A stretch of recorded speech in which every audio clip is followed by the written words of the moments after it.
একটা মেয়ে মানুষ যখন প্রেগনেন্ট হয় 4 থেকে 5 মাস প্রেগনেন্ট হওয়ার পরে বাচ্চা ভূমিষ্ঠ হওয়ার আগ পর্যন্ত প্রতিদিন নিয়মিত দুধ, ডিম, খেজুর, পাশাপাশি আনার তো আর প্রতিদিন খাওয়ানো সম্ভব না।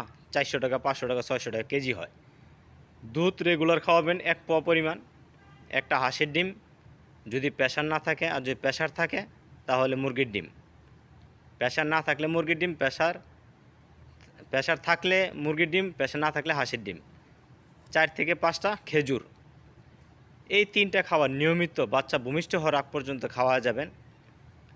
সেই মহিলার ডেলিভারির সময় এক্সট্রা যেই ব্লাড লাগে সেই ব্লাড লাগবে না।